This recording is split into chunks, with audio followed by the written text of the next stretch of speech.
एक भूखा आदमी गांव में घूम घूम कर खाने के लिए भीख मांग रहा था, लेकिन कोई भी उसे खाने का एक टुकड़ा देने को तैयार नहीं था। उसे एहसास हुआ कि अगर ऐसा ही चलता रहा तो वह भूख से मर जाएगा। तभी उसे एक चालाक तरकीब सूझी। उसने सड़क के किनारे से एक पत्थर उठाया और एक बुढ़िया के आंगन में चला गया। उसने खाने के लिए पूछा, लेकिन बुढ़िया मुस्कुराई और कहा कि उसके घर में चावल का एक दाना भी नहीं है। हार न मानते हुए उस आदमी ने वह पत्थर निकाला जो उसे मिला था और एक कहानी गढ़ने लगा। उसने बुढ़िया से कहा कि अगर वह उसे बस एक बर्तन दे दे तो वह मशहूर Buddha jumps over the wall dish जैसा सूप बना सकता है। उत्सुक होकर बुढ़िया एक बर्तन ले आई और उसके लिए आग भी जला दी। यह देखकर आदमी ने पत्थर धोया और उसे बर्तन में उबलने के लिए रख दिया। जब वह सूप को हिला रहा था और चख रहा था तो उसने सहज भाव से कहा कि थोड़ा सा नमक डालने से यह और भी स्वादिष्ट हो जाएगा। अपनी बढ़ती उत्सुकता और इच्छा को रोक न पाने के कारण बुढ़िया जल्दी से थोड़ा नमक ले आई।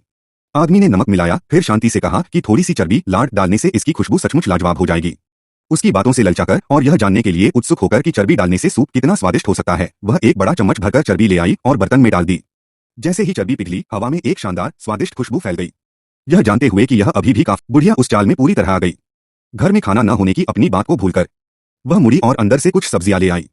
सचमुच सूप की खुशबू और भी बढ़ गई।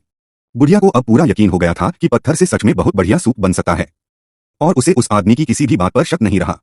उसने कहा कि कड़वाहट चली गई है और मिठास आ गई है और वादा किया कि इसके बाद जरूर अच्छी किस्मत आएगी। यह देखकर कि बुढ़िया उस पर आंख बंद करके भरोसा करती है, आदमी ने कुछ और सब्जियां मांगी। वह खुशी खुशी उन्हें तोड़ने के लिए बगीचे में गई और दोनों ने मिलकर सब्जियां तैयार की और उन्हें बर्तन में डाल दिया। अगले 10 मिनट बाद यह अनोखा पत्थर का सूप आखिरकार तैयार हो गया। आदमी ने बुढ़िया को चखने के लिए एक कटोरे में सूप निकाला। उसने बस एक घूंट लिया और उसके स्वादिष्ट स्वाद की दीवानी हो गई। फिर आदमी ने कहा कि चावल के साथ सूप का स्वाद और भी अच्छा लगेगा। हालांकि उसे अफसोस था कि चावल उपलब्ध नहीं थे। इस विचार से उत्साहित होकर बुढ़िया को कुछ चावल मिल गए और उसने उन्हें पकने के लिए बर्तन में डाल दिया। यह देखकर आदमी मुस्कुराया और कहा कि सूप का मजा लेने का यही सही तरीका है। दोनों ने बारी बारी से कटोरे में सूप पिया और जल्द ही बर्तन का सारा खाना खत्म हो गया। पेट भर खाना खाने के बाद बुढ़िया ने तुरंत वह पत्थर